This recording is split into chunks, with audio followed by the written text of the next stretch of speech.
नमस्कार दोस्तों, मेरा नाम है अतुल श्रीवास्तव और स्वागत है आपका नेक्सस जीएस में। यूपी पीसीएस प्रीलिम्स 2024 के लिए लगातार टेस्ट सीरीज नेक्सस जीएस की तरफ से कराई जा रही है। इस टेस्ट सीरीज में उन प्रश्नों को लिया जा रहा है जो या तो पिछले प्रश्न पत्र में पूछे जा चुके हैं या आगामी प्रश्न पत्र में पूछे जा सकते हैं।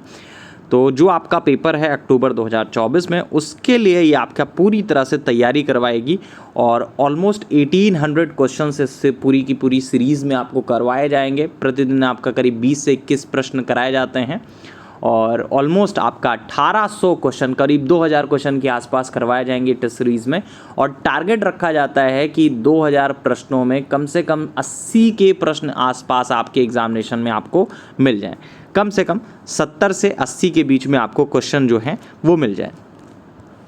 नेक्सस जीएस की तरफ से यूपी पीसीएस प्रीलिम्स 2024 के लिए हमारा बैच स्टार्ट कर दिया गया है। इसमें टू द पॉइंट चीज़ें पढ़ाई जाती हैं। 1 जुलाई 2024 से बैच चल रहा है। इसकी फ़ीस 2000 है और अगर आपको ये बैच ज्वाइन करना है तो हमारा व्हाट्सअप नंबर 7080540001 या 6390540001, इन दोनों नंबर पे किसी भी नंबर पर आप व्हाट्सएप पर मैसेज कर सकते हैं और जानकारियाँ प्राप्त कर सकते हैं।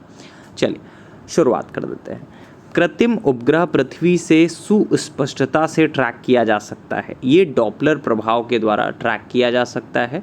यह एक ट्रैकिंग ट्रांसमीटर व रिसीवर की सहायता से की जाती है। डॉपलर प्रभाव की मदद से सुस्पष्टता से यह ट्रैकिंग संभव होती है। उत्पाद हैं, कुछ स्रोत हैं: अफीम, फल, हींग, जड़, रबर, तना, कुनैन, छाल। इसका आंसर होगा 3, 2, 4, 1, मतलब बी ऑप्शन सही होगा। नेक्स्ट है, निम्नलिखित में से कौन सा युग्म सही सुमेलित नहीं है? विटामिन B12 प्रतिआरकता कारक सही है। विटामिन C प्रतिस्कर्वी कारक सही है। विटामिन D बांध्यता रोधी कारक गलत है ये। विटामिन K प्रति रक्तस्रावी कारक ये सही है। तो आपका C ऑप्शन जो है वो सही होगा। निम्नलिखित में कौन सा आनुवांशिक रोग नहीं है? तो पहला ही हो गया, रतौंधी जो है आनुवांशिक रोग नहीं होता है। नेक्स्ट है, पित्ताशय में उपस्थित पत्थर निम्नलिखित में किसका पाचन प्रभावित करता है? तो पित्ताशय में उपस्थित पत्थर निम्नलिखित में से किसका पाचन प्रभावित करता है? तो ये वसा का पाचन प्रभावित करता है। पित्ताशय जो है यकृत में उत्पन्न पित्त का भंडारण करता है और पित्ताशय के अंदर पित्त अवयवों के संघनन से बना हुआ रवाकृत जमाव ही पित्त की पथरी है। पित्त की पथरी वसायुक्त भोजन के पाचन में समस्या उत्पन्न कर सकती है। नेक्स्ट है, निम्नलिखित में किसका मस्तिष्क उसके शरीर के अनुपात में सबसे बड़ा होता है? तो जो भी आपका विकल्प दिए गए हैं इनमें चींटी का जो मस्तिष्क होता है उसके शरीर के अनुपात में सबसे बड़ा होता है। कई देखिए प्रश्न ऐसे आते हैं जो आपको इस बेसिस पे करने होते हैं कि विकल्प के आधार पर उनको करना है। तो इसमें दिए हुए विकल्प के आधार पर ही हम लोग ये बात कर रहे हैं। नेक्स्ट है, निम्नलिखित में कौन सा कार्बनिक अम्ल अंगूर, इमली तथा केला में प्रचुर मात्रा में विद्यमान रहता है? तो टार्टेरिक अम्ल जो है ये तीनों में विद्यमान रहता है। आयोडीन की कमी से होता है, तो आयोडीन की कमी से घेंघा नामक रोग होता है। बहुत ही पेट क्वेश्चन है आयोग का। नेक्स्ट है, सुई चुभाने पर निम्नलिखित अंगों में कौन सा दर्द महसूस नहीं करेगा? मस्तिष्क नहीं करता। सुई चुभाने पर मस्तिष्क जो है दर्द महसूस नहीं करेगा। रीज़न होता है कि मस्तिष्क में दर्द ग्रहिकाओं का अभाव होता है। नेक्स्ट है, नीचे 2 कथन दिए गए हैं, तो कथन और कारण वाले प्रश्न हैं। मानव शरीर सेलुलोज के पाचन में असक्षम होता है, तो सही है ये। मानव शरीर में स्टार्च अपघटक एंजाइम डाइजेस्ट विद्यमान रहता है, ये भी सही है। लेकिन RA का सही स्पष्टीकरण नहीं करता है। तो दोनों सही तो हैं लेकिन सही स्पष्टीकरण नहीं करते। बी ऑप्शन सही होगा। नेक्स्ट है, निम्नलिखित में कौन सा युग्म सही सुमेलित नहीं है? हार्मोन और एक तरफ होगा कार्य। इंसुलिन रक्त शर्करा का नियंत्रण सही है। मेलाटोनिन निद्रा का नियंत्रण। ऑक्सीटोसिन स्तन ग्रंथि से दुग्ध का निःसरण।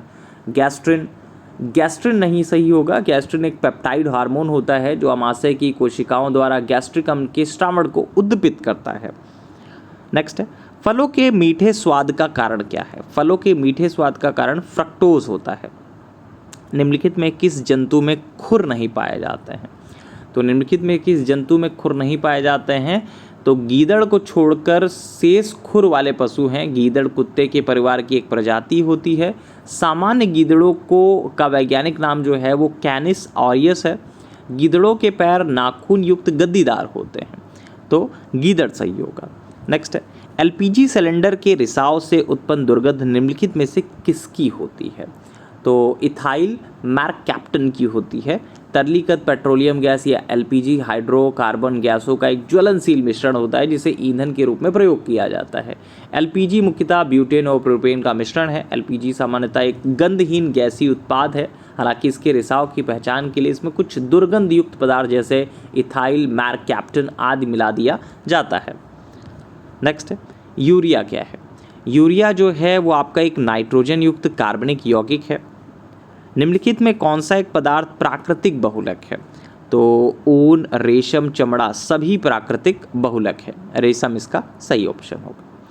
टेलीविजन दर्शक डिश एंटीना प्रयुक्त करते समय बरसात में उपग्रह सिग्नल नहीं प्राप्त करते हैं, क्यों? उसके पीछे रीज़न क्या है? एंटीना छोटे होते हैं, सही है। वर्षा की बूंदें रेडियो तरंगों की ऊर्जा अवशोषित करती हैं, सही है ये भी। वर्षा की बूंदें रेडियो तरंगों की ऊर्जा की मूल दिशा को विचलित करती हैं, ये भी सही है। तीनों ऑप्शन सही होंगे। एक कटा हुआ हीरा जगमगाहट के कारण चमकता है, तो पूर्ण आंतरिक परावर्तन के कारण चमकता है ये।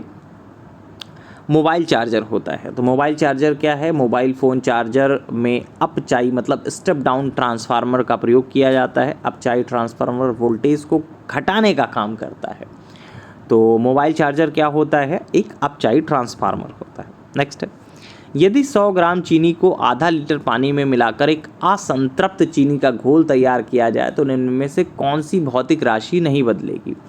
तो यदि 100 ग्राम चीनी को आधा लीटर पानी में मिलाकर एक असंतृप्त चीनी का घोल तैयार किया जाए तो चीनी जो है पानी में घुली रहेगी और इसमें और चीनी घुलने की संभावना रहेगी, क्योंकि विलयन जो है असंतृप्त है और इस प्रक्रिया में विलयन की सांद्रता व घनत्व तो बढ़ जाएगा, परंतु आयतन नहीं बदलेगा। तो क्या सही होगा ऑप्शन? आयतन सही होगा, डी ऑप्शन। एक सुरंग में 100 वाट क्षमता वाले 5 बल्ब लगातार 20 घंटे तक जलाए जाते हैं। संपूर्ण विद्युत खर्च होगी, कितने यूनिट खर्च होगी? देखिए, एक बल्ब के जलने पर कुल विद्युत खपत बराबर होता है किलोवाट घंटा। इसके बराबर होगा वाट इंटू घंटा बाई 1000, तो 100 इंटू 20 बाई 1000 बराबर 2 यूनिट। अतः बोल सकते हैं कि 5 बल्बों के जलने पर जो कुल विद्युत खपत होगी वो 5 इंटू 2 मतलब 10 यूनिट होगी। तो थर्ड ऑप्शन इसका सही होगा। तो ये रहे आपके आज 21 प्रश्न, और 21 प्रश्नों में आपको कितने आते हैं ये आपको कमेंट बॉक्स में बताना है।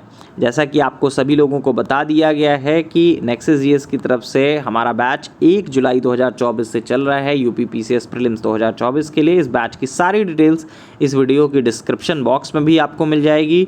बाकी अब आप हमारे व्हाट्सअप नंबर पर भी डायरेक्ट जानकारियाँ प्राप्त कर सकते हैं।